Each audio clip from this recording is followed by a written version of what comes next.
Good morning all of you. Hello dear students, कैसे हो आप सभी। आई होप, उम्मीद आशा करता हूँ सभी बच्चे अच्छे होंगे, स्वस्थ होंगे, बेहतर होंगे और बेहतर से बेहतर अपनी तैयारी भी कर रहे होंगे।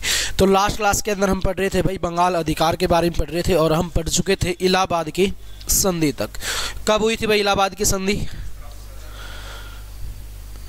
1765 में हुई थी। पक्का? किस किस के बीच हुई थी?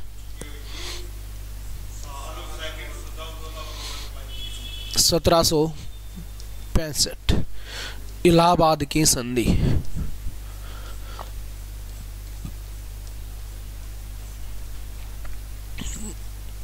इलाहाबाद की संधि भाई किस किस के बीच हुई? और उसके बाद बंगाल में क्या लग गया था भाई? बंगाल में लग गया था द्वैन शासन। क्या होता है द्वैन शासन भाई? द्वैन शासन या डायरकी या फिर ड्यूल गवर्नमेंट इसको बोलते हैं। और ये कब से कब तक चलता है भाई? 1765 से 1772 तक भाई। क्या था ये द्वैन शासन? ड्यूल गवर्नमेंट की हम बात करें, डायरकी की अगर बात की जाए, क्या हुआ करता था? बात करें हम इसके ड्यूल गवर्नमेंट यानी कि दोहरा शासन जिसको आप कह सकते हो, यहाँ पे दोहरा शासन वर्क करेगा भाई। दोहरा शासन वर्क कैसे कर सकता है? बात करें हम, मान लो यहाँ पे टैक्स लगाया जा रहा है और अब टैक्स दो व्यक्ति यहाँ से लेंगे। एक तो यहाँ की जो लोकल गवर्नमेंट है, लोकल गवर्नमेंट में कौन आ गए भाई? जो नवाब वगैरह आ गए। दूसरी यहाँ पे कंपनी थी भाई, कंपनी का प्रशासन चलेगा। कंपनी और लोकल गवर्नमेंट दोनों क्या करेंगे? यहाँ पे टैक्स लेने का कार्य करेंगे भाई।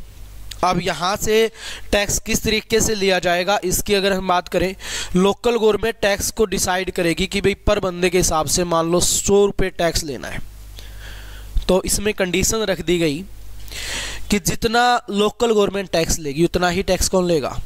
यहाँ की कंपनी टैक्स लेगी। अब कंपनी भी कितना टैक्स लेगी? ये भी 100 रुपये लेगी।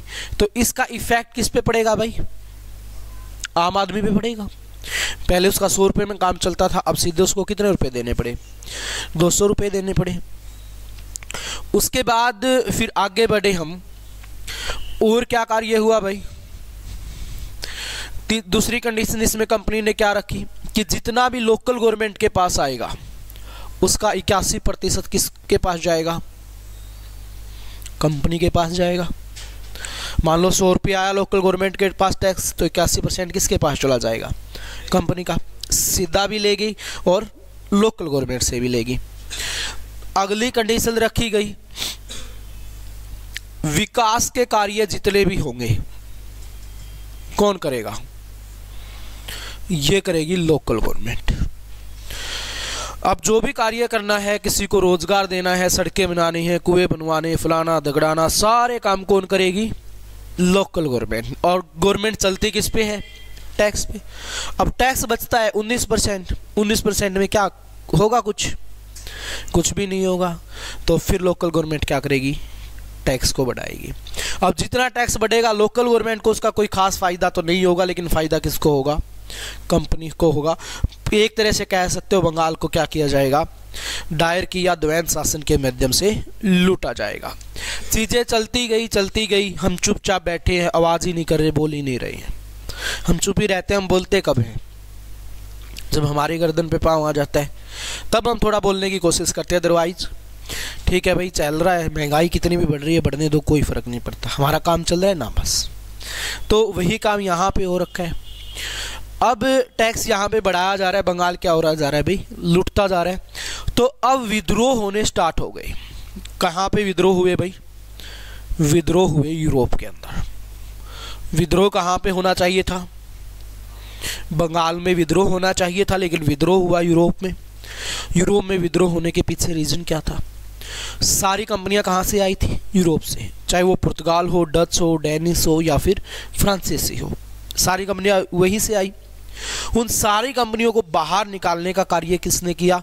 इसी यूरोपियन कंपनी ने ईस्ट इंडिया कंपनी ने सभी को बाहर निकाल दिया, झगड़े लड़ाई करके सबको समाप्त कर दिया। अब सबको तबाह कर दिया। अब कहीं ना कहीं गुस्सा तो उनमें भी है, भले ही वो जीत नहीं पाए लेकिन गुस्सा तो है। तो गुस्सा अब निकाला उन्होंने और यूरोप में क्या कर दिया भाई, आंदोलन शुरू कर दिया। यूरोप में आंदोलन शुरू हो गए, विद्रोह होने लगे और कहा, सारे के सारे क्राउन के पास पहुंच गए। क्राउन के पास जाके इन्होंने कहा कि आप बंगाल में व्यापार कर रहे हो, बहुत अच्छी बात है, जो सॉरी भारत में व्यापार कर रहे हो, आपकी बहुत अच्छी बात है, वहाँ से टैक्स आप ले रहे हो, बहुत अच्छी बात है, लेकिन जो भी कार्य करो ना एक सिस्टमेटिक तरीके से करो जी, ऐसे नहीं होता। जिस हिसाब से आप काम कर रहे हो सरासरी आपका काम क्या है, गलत है, आपको ऐसा नहीं करना चाहिए। तो सिस्टमेटिक तरीके से कहा गया। तो अब यहाँ पे क्राउन थोड़ी सी हरकत में आती है। क्राउन क्या आती है भाई, थोड़ी सी हरकत में आई, यानी कि इंग्लैंड की पार्लियामेंट थोड़ी सी हरकत में आती है और इसने कहा कि भाई ये क्या चला हुआ है, जो भी चल रहा है ना भारत के अंदर उसको बंद कर देना चाहिए। क्यों बंद कर देना चाहिए, रोले होंगे, झगड़े होंगे। अगर अब तो विद्रोह यहाँ पे भड़का है, अगर कल को बंगाल में हो गया, भारत में विद्रोह हो गया, तो भारतीयों ने मिलकर अगर कंपनी को निकाल दिया तो हमें तो बहुत घाटा हो जाएगा, क्योंकि कंपनी अच्छे से काम कर रही है तो जाहिर बात है उनको भी रिवेन्यू मिल रहा है, टैक्स मिल रहा है, भरपूर मात्रा में पैसा उनके पास जा रहा है। तो क्राउन हरकत में आई और इसने इस मामले को देखा और अब ये चाहती है इसका सोल्यूशन करना। तो इस टाइम पे आपसे पूछ लिया जाए ब्रिटिश प्राइम मिनिस्टर कौन थे भाई, ब्रिटिश प्रधानमंत्री कौन थे। यहाँ पे जो ब्रिटिश प्रधानमंत्री थे भाई, प्राइम मिनिस्टर थे, वो कौन थे भाई, वो थे लॉर्ड नॉर्थ। ये क्या हुआ करते थे इस टाइम पे, ये ब्रिटिश प्रधानमंत्री हुआ करते थे लॉर्ड नॉर्थ भाई। अब इसकी अगर हम बात करें, चर्चा करें, इसने एक व्यक्ति को बुलाया, उस व्यक्ति का नाम क्या था, उस व्यक्ति का नाम था वारेन हेस्टिंग भाई। वारेन हेस्टिंग को क्या किया, बंगाल का गवर्नर बना के भेज दिया। क्या करता है भाई, ये बंगाल का गवर्नर बना के भेज देता है। किसको भाई, वारेन हेस्टिंग को गवर्नर बना के भेजा और कहा कि भाई आप जाओ एक बार और जाके संभालो भारत की परिस्थितियों को, उसके बाद हम कोई सॉल्यूशन करते हैं। और ये बंदा कब आया, 1772 में। और इसने क्या किया फिर, जो बंगाल के अंदर द्वैध शासन चला हुआ है उसको क्या किया, समाप्त करने का कार्य किया। तो आपसे क्वेश्चन पूछा जाएगा, बंगाल में द्वैध शासन कब लगा, 1765 में। कब तक चला, 1772 तक चला भाई। किसकी रणनीति थी, रॉबर्ट क्लाइव की रणनीति थी। उसके बाद बंगाल के अंदर द्वैध शासन को समाप्त किसने किया, वारेन हेस्टिंग ने किया। कब किया, 1772 में किया। इस टाइम पे ब्रिटिश प्रधानमंत्री कौन थे, तो लॉर्ड नॉर्थ क्या हुआ करते थे, इस टाइम पे ब्रिटिश प्रधानमंत्री हुआ करते थे। अब वारेन हेस्टिंग ने एक बार के लिए तो क्या कर दिया, द्वैध शासन को समाप्त कर दिया, चीज़ों को कंट्रोल कर लिया। लेकिन चीज़ों को परमानेंटली कंट्रोल करना है, ऐसा नहीं है कि भाई कल को फिर विद्रोह हो जाए, कल को फिर कंपनी अपने हिसाब से कार्य करने लग जाए। तो जितनी भी इसकी कैबिनेट मिनिस्ट्री थी सबको बुला लिया, जी आ जाओ और बताओ क्या करें हम, हमें भारत के प्रशासन को अच्छे से संभालना है, इतने भरपूर मात्रा में वहाँ से रेवेन्यू आ रहा है, तो हमें क्या करनी पड़ेगी, थोड़ी सी संभाल तो रखनी पड़ेगी कि कंपनी अपने हिसाब से कार्य कर रही है, लोग विद्रोह ना कर दे, ये वो बहुत सारे वहाँ पे सवाल जवाब हुए। तो फिर कुछ लोगों ने कहा कि हमें क्या करना चाहिए, कंपनी के लिए भी कुछ रूल रेगुलेशन बनाने चाहिए कि कंपनी भी इन रूल रेगुलेशनों से बाहर काम ना करे। तो ये चीज़ें यहाँ पे निकल के सामने आई। तो फिर क्या किया जाता है भाई, एक कमेटी का गठन किया जाता है। क्या किया जाएगा, एक कमेटी का गठन किया जाएगा। और वो कमेटी कौन सी होगी भाई, उसकी अगर हम बात करें, एक समिति का गठन किया जाएगा। तो वो समिति कौन सी होगी, वो होगी गुप्त समिति। जो गुप्त समिति है इसका गठन किया गया भाई, और गुप्त समिति के अंदर फैसला लिया गया कि हमें क्या करने चाहिए, कंपनी के लिए भी कुछ रूल रेगुलेशन बनाने चाहिए। क्या बनाने चाहिए भाई, कंपनी के लिए भी कुछ रूल रेगुलेशन होने चाहिए भाई। कंपनी का जो शासन चलता है, जो प्रशासन चलता है, उसको भी हमें क्या करना पड़ेगा, कंट्रोल करना पड़ेगा, सारी की सारी चीज़ों को संभाल के हमें रखना पड़ेगा, तभी क्या होंगी सारी की सारी चीज़ें पॉसिबल हो पाएंगी। तो ये फैसला कर लिया गया किसके अंदर भाई, ये फैसला यहाँ पे कर लिया गया। तो गुप्त समिति के कहने पर ही फिर गठन होता है 1773 में किसका भाई, रेगुलेटिंग एक्ट का। Regulating act 1773।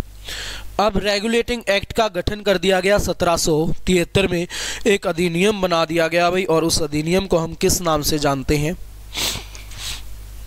रेगुलेटिंग एक्ट 1773 के नाम से हम उसको जानते हैं भाई।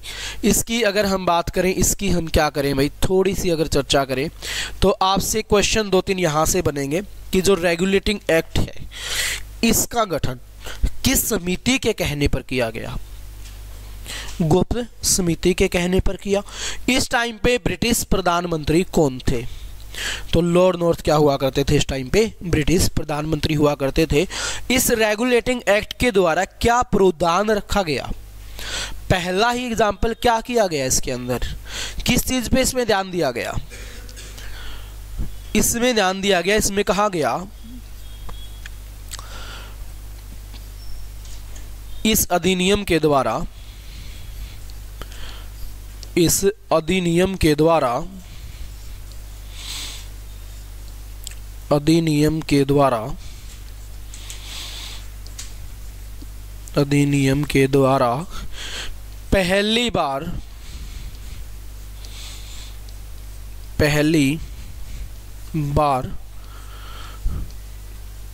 कंपनी का प्रशासन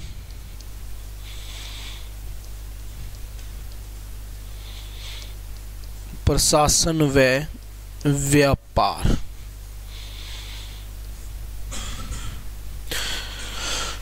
पहली बार कंपनी के प्रशासन में व्यापार पे को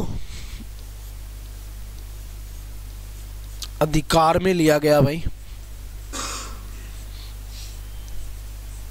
अधिकार में लिया गया, या फिर कह सकते हो इस अधिनियम के द्वारा कंपनी पे क्या कर लिया गया, कंट्रोल कर लिया गया, चाहे उसका प्रशासन हो चाहे उसका व्यापार हो। अब सारी की सारी चीजें किसके अनुरूप चलेंगी भाई, क्राउन के अनुरूप चलेगी।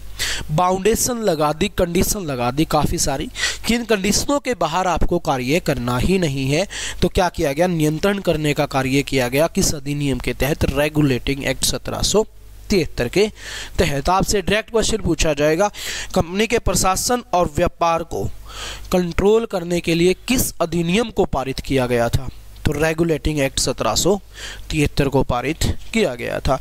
इस समय प्रधानमंत्री लॉर्ड नॉर्थ हुआ करते थे। किस समिति के कहने पर गठन हुआ, गुप्त समिति के कहने पर इसका गठन हुआ। उसके बाद चुनिंदा अगले पॉइंटों की हम बात करें यहाँ पे, इसी समय बंगाल के गवर्नर को क्या बनाया गया भाई, बंगाल के गवर्नर को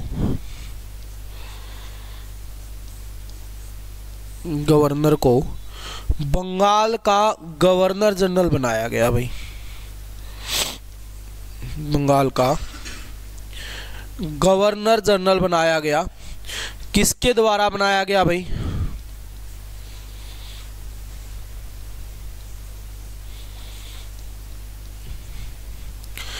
वारेन हेस्टिंग के द्वारा।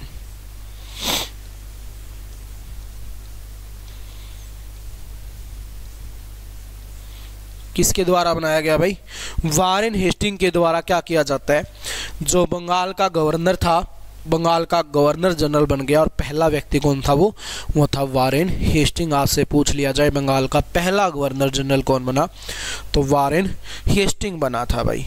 उसके बाद हम थोड़ा सा और आगे बढ़ाएं, board of director proper way से काम करेंगे भाई। अब बोर्ड ऑफ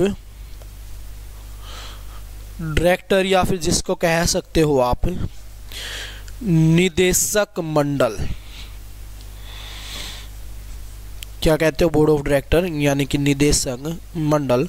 इसमें कितने सदस्य हैं भाई? 24 सदस्य। 24 सदस्य इसके अंदर शामिल होंगे। अब इन्हीं के अनुरूप क्या करना पड़ेगा भाई? कार्य करना पड़ेगा। अब कंपनी को कोई भी कार्य करना है, चाहे व्यापार अपना बढ़ाना है, चाहे प्रशासन में कोई चेंज करना है, तो वो अपनी रूपरेखा तैयार करेंगे जी, ऐसे ऐसे हम करना चाहते हैं। तो अब वो किसके पास जाएंगे? वो जाएंगे बोर्ड ऑफ डायरेक्टर के पास कि जी ये बात है, तो अब क्या किया जाए भाई? इसके अंदर चेंज कर दिया जाए। तो इनको लगेगा कि हाँ ये मुद्दे चेंज करने लायक हैं, ठीक है, तो क्या कर देंगे, उसमें चेंज कर देंगे, अदरवाइज उसको समाप्त कर देंगे कि ऐसा नहीं हो सकता। उसके बाद और क्या कार्य किया गया भाई? जो कंपनी है, जो कंपनी थी, कंपनी पर रोक लगा दी। किस चीज की रोक लगा दी भाई? एक तो रिश्वत लेने की, आप रिश्वत नहीं ले सकते भाई, आप उपहार नहीं ले सकते। अब रिश्वत और उपहार लेने की रोक लगा दी गई। क्या फंडा था भाई ये रिश्वत और उपहार वाला? है कुछ ध्यान? क्या होती है रिश्वत? पीछे खा के काम करो। अब भारतीय राजा होते थे कुछ सियाने आदमी, कई सियाने आदमी क्या करते? इनको रिश्वत दे देते, भाई फलानो राजो यार तंग करे, देख सहायता करो ना, सहायता कर देते। कई उपहार दे देते भाई, उपहार में बड़ी बड़ी ज़मीनें दे देते और काफ़ी सारा सामान दे देते। तो ये क्या करते हैं? अब नाम उपहार का हो गया, मतलब क्या होता था? अपने अनुसार कार्य करवाना भाई। इस पर रोक लगा दी गई कि कंपनी अब किसी से रिश्वत भी नहीं लेगी और कंपनी किसी से कोई उपहार भी नहीं लेगी। कंपनी अगर ऐसा करती पाई गई तो उस पर कानूनी क्या की जाएगी? कार्रवाई की जाएगी। ये बात कही गई किसके अंदर? रेगुलेटिंग एक्ट के अंदर भाई। उसके बाद इसी अधिनियम के अंदर भारत में पहली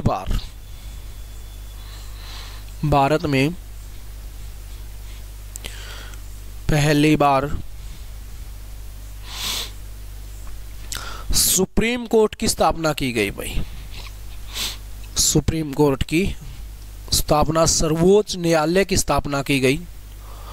तो आपसे पूछ लिया जाए सुप्रीम कोर्ट की स्थापना किस अधिनियम के द्वारा हुई थी? तो 1773 का रेगुलेटिंग एक्ट। और इसकी स्थापना कब हुई भाई? सुप्रीम कोर्ट की अगर स्थापना की बात की जाए तो इसकी स्थापना कब हुई थी? है कुछ ध्यान? 1774 के अंदर इसकी स्थापना हुई। और अधिनियम आपसे पूछ लिया जाए तो कौन सा होगा? 1773। इसकी स्थापना कहाँ पे हुई? इसकी स्थापना हुई थी भाई कोलकाता में। कहाँ पे हुई थी भाई? इसकी स्थापना हुई थी कोलकाता में। अगला क्वेश्चन यहां से बनेगा, वर्तमान में सुप्रीम कोर्ट कहाँ पे है भाई? पक्की बात है, सोच लो। वर्तमान में कहाँ पे है भाई? दिल्ली में है। दिल्ली स्थानांतरित कब किया गया इसको? 1911 में दिल्ली को राजधानी बनाया गया था। 1911 में हराम खोर दूं। 1935 के अधिनियम के तहत। तो वर्तमान में कहाँ पे है भाई? ये वर्तमान में है दिल्ली के अंदर। अब यहाँ पे बात करें, हम चर्चा करें भाई, सुप्रीम कोर्ट की स्थापना हो चुकी है तो आपसे क्वेश्चन पूछा जाएगा, सुप्रीम कोर्ट के मुख्य न्यायाधीश कौन थे?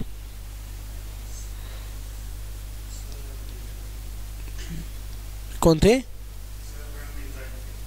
सर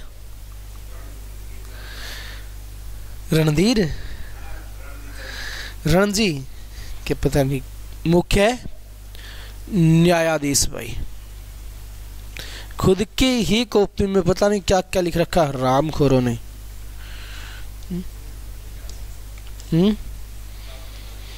वही तो नहीं लिख रखा मेरी जान। Sir Elijah Impey. अब बताओ मैंने रणजी कब लिखवा दिया।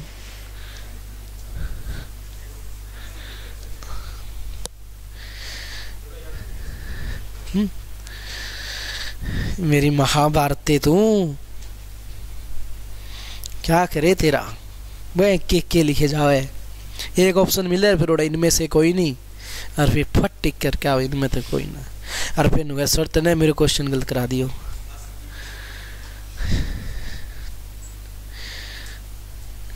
वही काम हो गया भाई, बापू तो तेरा भी सही है, औलाद निकम्मी है तो करे क्या। तो सर एलिजा इम्पे क्या है भाई, इसके मुख्य न्यायाधीश थे। 4 व्यक्ति थे इसके अंदर, 3 अन्य न्यायाधीश और एक मुख्य न्यायाधीश। यहीं पे बात करें वर्तमान में न्यायाधीश कौन है। वर्तमान में मुख्य न्यायाधीश कौन है सुप्रीम कोर्ट के।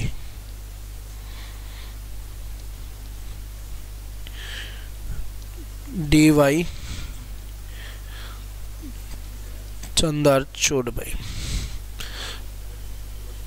ये क्या है वर्तमान में मुख्य न्यायाधीश हैं भाई। ये 50वां होगा या 49वां है। जब फालतू बोले तभी चल बेटा घर।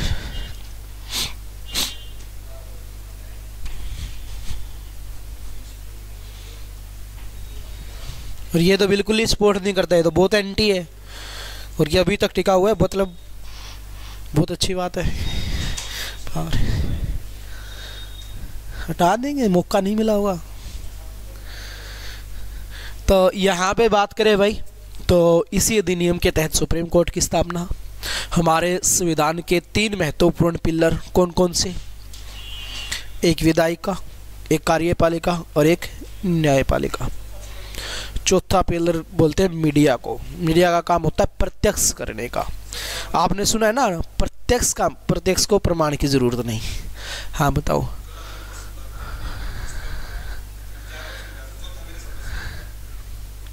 क्वेश्चन क्या था, और अब मैंने क्या पूछा है। अब मैंने पूछा संविधान के कितने स्तंभ हैं। वो क्वेश्चन था संसद के कितने स्तंभ हैं।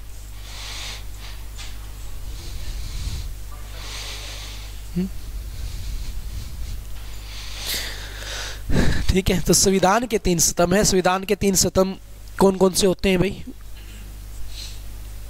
बताओ।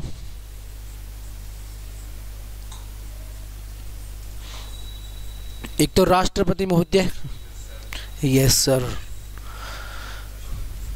विधायिका,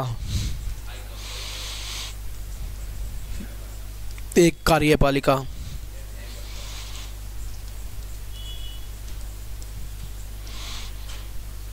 और एक न्यायपालिका भाई।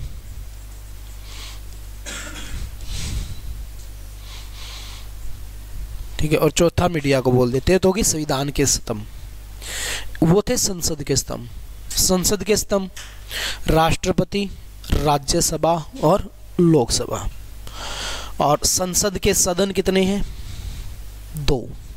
कौन कौन से, लोकसभा और राज्यसभा। ठीक है, चलो मीडिया का जिक्र बताओ किस आर्टिकल में था। हाँ जी, मीडिया को स्वतंत्रता थी ना।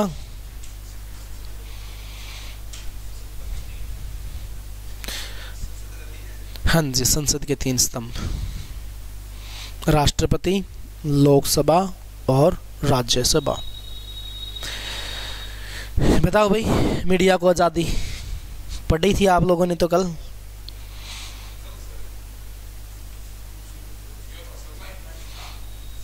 आप क्यों नहीं थे। एक चोरी ऊपर से सीना चोरी।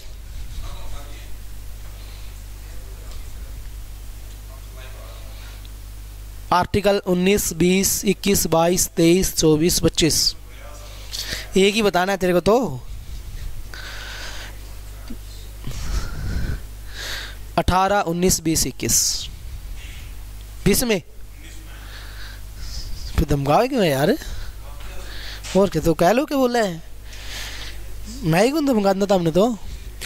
तो ये कार्य किया गया भाई उसके बाद बंगाल, बिहार और उड़ीसा, इनकी जो प्रेसिडेंसियां हुआ करती थी, यानी कि इनके जो हेड क्वार्टर हुआ करते थे, वहाँ पे कानून बनाने का अधिकार किसको दिया गया?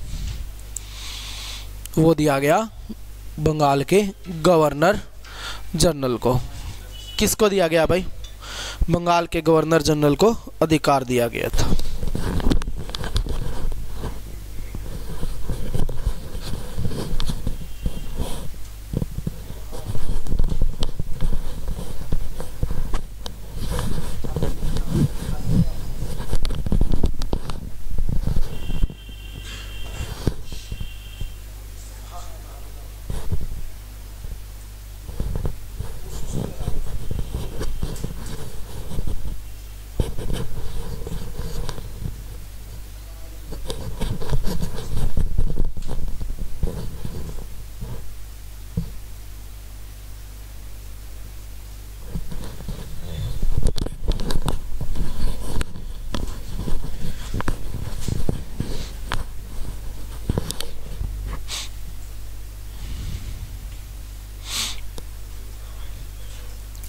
उसके बाद 1773 के बाद अगला जो अधिनियम आता है वो कौन सा आता है भाई?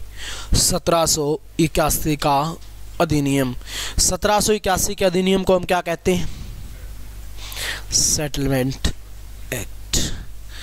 तो 1781 का भाई सेटलमेंट एक्ट आता है।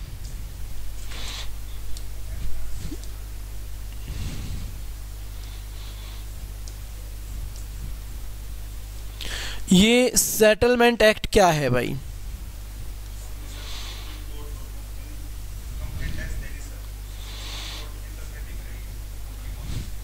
सेटलमेंट से ही पता चल रहा है भाई कुछ न कुछ मामला सेटल्ड हो गया।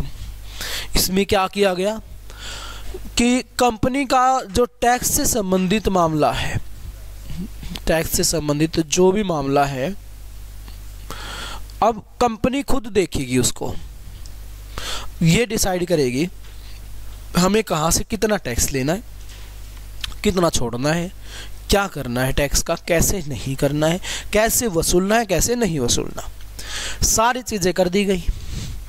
पहले क्या होता था, जब ऐसा कोई कार्य होता था तो हम कहाँ पे जाते थे? सुप्रीम कोर्ट जाते थे। लेकिन अब क्या कर दिया गया? अब कंपनी देखेगी, जा ही नहीं सकते सुप्रीम कोर्ट। कंपनी वालों ने लपेट दिया सभी को, जी आ जाओ, अब सुप्रीम कोर्ट की कोई भागीदारी इसके अंदर नहीं होगी। ये कार्य कर दिया 1781 के सेटलमेंट एक्ट में। और क्या कार्य किया भाई?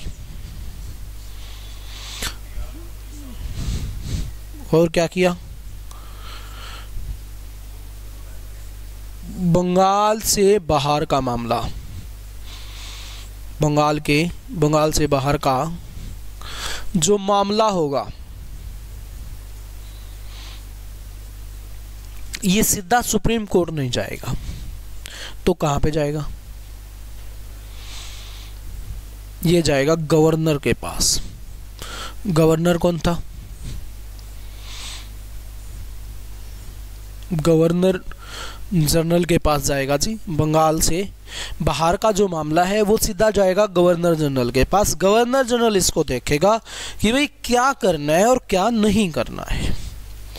ये चीजें देखता है कौन? Governor general. अब ये कहेगा जी ठीक है आप चले जाओ, तो ये सुप्रीम कोर्ट के अंदर जाएंगे, अदरवाइज गवर्नर जनरल ही क्या कर देगा? मामला सेटल्ड कर लेगा सारा का सारा। उसके बाद और क्या कार्य किया गया भाई? बिहार का नाम सुना होगा, और दूसरा उड़ीसा, और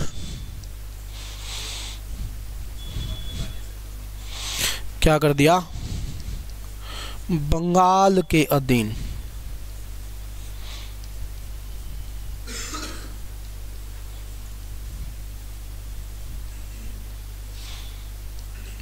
क्या करेंगे? ये बंगाल के अधीन काम करेंगे भाई, बिहार उड़ीसा।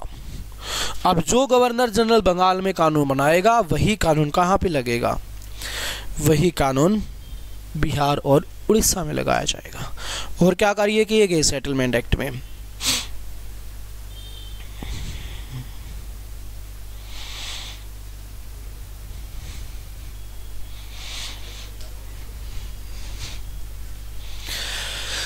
उसके बाद फिर एक अधिनियम आता है भाई, और अधिनियम कौन सा है? 1784 का अधिनियम। 1784 का पिट्स इंडिया अधिनियम आया जी। क्या फैसला लिया गया भाई इसमें?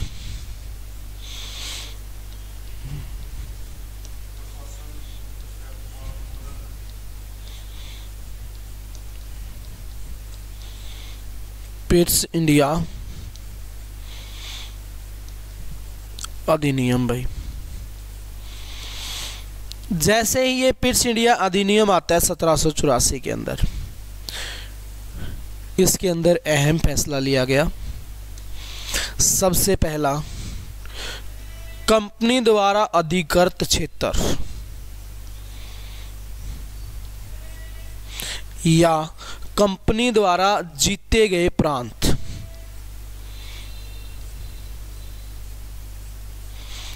कंपनी द्वारा जीते गए प्रांत भाई, क्या किया गया? जो क्राउन था, क्राउन ने इन पर स्वामित्व का दावा किया। स्वामित्व का दावा किया। क्या है ये स्वामित्व का दावा? हमारो एरिया है, हमारी कंपनी ने जीत लिया तो सब कुछ हमारा, हम ही इसके क्या है? स्वामी है, हम ही इसके क्या है? प्रभु है।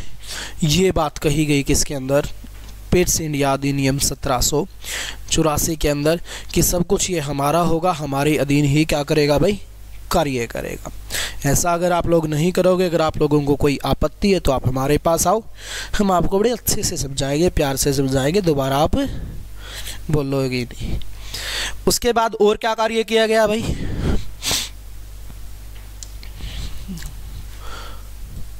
कंपनी के प्रशासन को, कंपनी के प्रशासन को और व्यापार को क्या कर दिया गया भाई?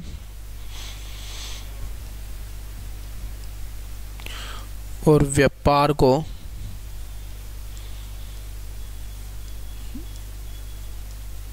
अलग अलग कर दिया भाई।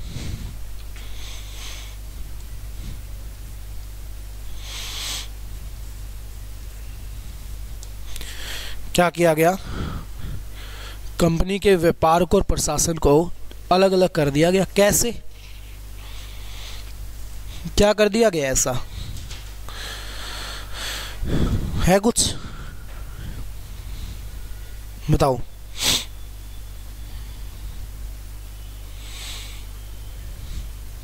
कैसे अलग किया प्रशासन और व्यापार को? प्रशासन क्या होता है? साम्राज्य, और व्यापार, साम्राज्य व्यापार करता है,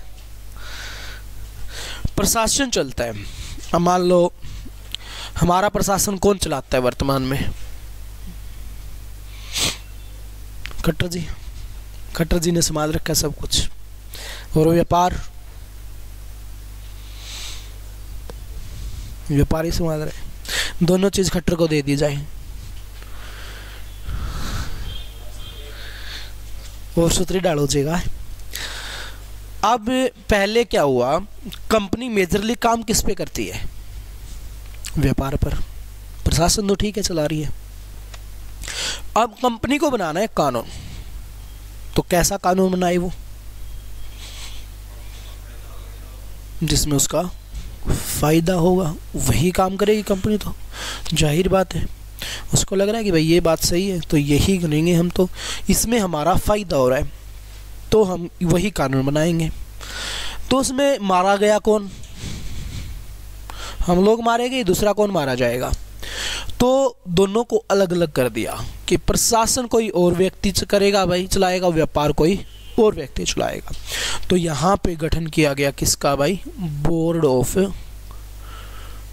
कंट्रोलर का, जिसका मतलब है नियंत्रक मंडल। क्या किया गया भाई, जिसका मतलब है नियंत्रक मंडल। तो नियंत्रक मंडल का गठन किया गया कहाँ पे भाई, 1784 का पिट्स इंडिया अधिनियम के तहत नियंत्रक मंडल का क्या किया गया, गठन किया गया। अब ये क्या करेंगे भाई, ये अलग काम करेंगे और एक बोर्ड ऑफ डायरेक्टर था वो अलग काम करेगा। मतलब कंपनी अलग तरीके से व्यापार करेगी और प्रशासन कोई और चलाएगा, व्यापार कोई और करेगा। तो इससे क्या होगा, फ़ायदा किसका होगा, थोड़ा बहुत जो फ़ायदा होगा उन्हीं से किसका होगा, हमारा होगा। क्योंकि भाई अब जो कानून बनेगा ना वो हमारे अनुरूप भी बनेगा, ऐसा नहीं कि कंपनी के अनुरूप ही बनेगा। तो हमारा इसके अंदर क्या होगा, फ़ायदा होगा। एक हुआ करते थे गवर्नर जनरल, अगर आपको ध्यान हो तो गवर्नर जनरल हुआ करते थे भाई। जो गवर्नर जनरल थे अपने, उसकी सहायता के लिए कुछ सदस्य हुआ करते थे। उसकी सहायता के लिए क्या हुआ करते थे भाई, 4 सदस्य हुआ करते थे। कितने सदस्य थे, 4 सदस्य थे। अब इनमें से एक सदस्य को कम कर दिया गया, रह गए 3 सदस्य। इनमें से एक सदस्य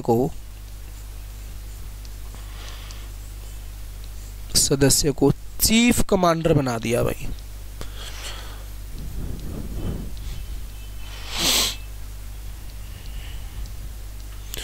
चीफ कमांडर बना दिया, यानी कि सेना का मुखिया बना दिया।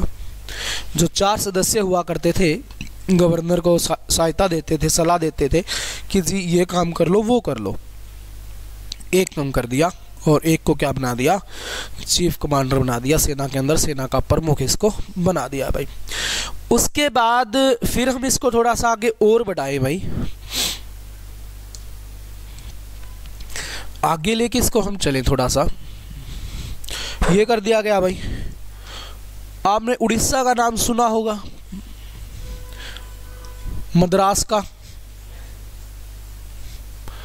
बिहार का, गए हो कभी, है जाने की इच्छा? तो ऐसे रहे तो इच्छा वही जाने की होगी। क्या देख के आओगे, पढ़े लिखे बच्चे देख के आओगे?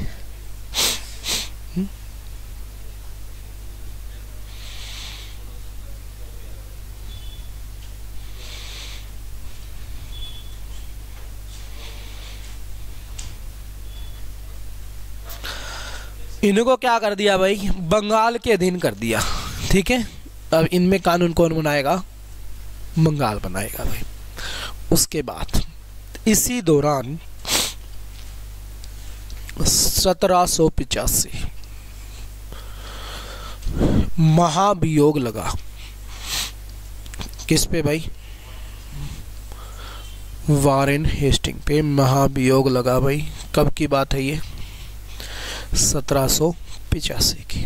तो महाभियोग के द्वारा हटाया जाने वाला प्रथम व्यक्ति कौन था, वारेन हेस्टिंग। वर्तमान में महाभियोग किस पे लगता है, किस पे लगता है, महाभियोग होता है जिसके तहत राष्ट्रपति को हटाया जाता है। राष्ट्रपति ने कोई गड़बड़ घोटाला कर दिया तो उस पर आरोप लग जाएगा और फिर महाभियोग चलेगा और उसको क्या कर दिया जाएगा, टर्मिनेट। संसद, हाँ जी, ऐसा कुछ नहीं, सजा दे दी, खा गया तो खा गया। यही तो इंडिया है भाई, सजा एक बार ही देता है। हमारा मौलिक अधिकार नहीं कहते सजा एक बार ही मिलेगी। एक अपराध एक सजा दे चुके आप उसको हटा के।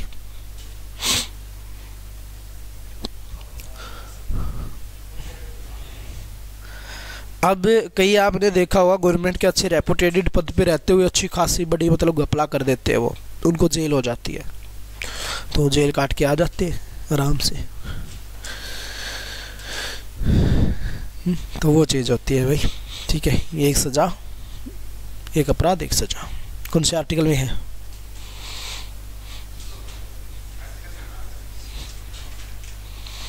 पढ़ लिया करो तामे ताने न कुटो ही कुटो नहीं, बस और कुछ नहीं है।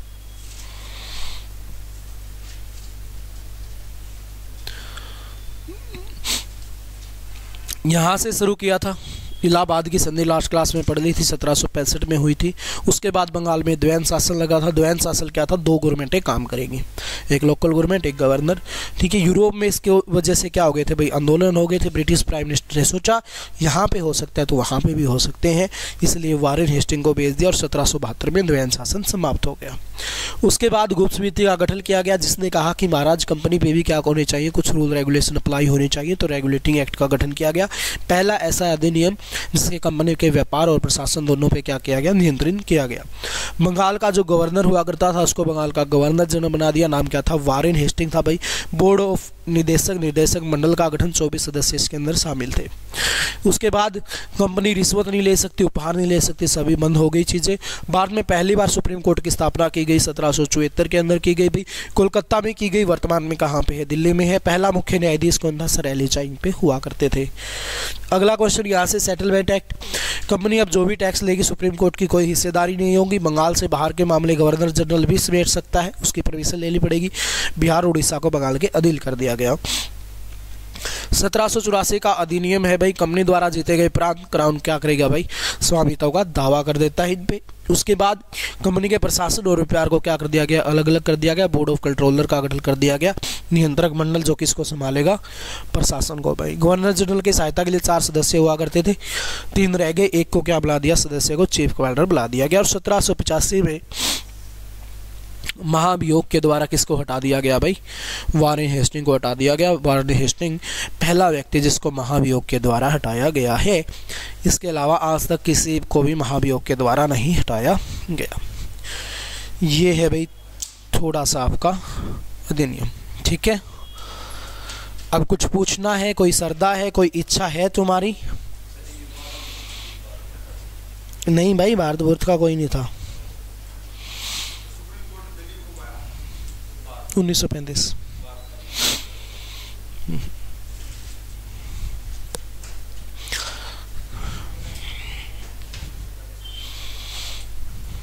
ठीक है भाई, तो कल पढ़ेंगे हम अगला 1786 का अधिनियम।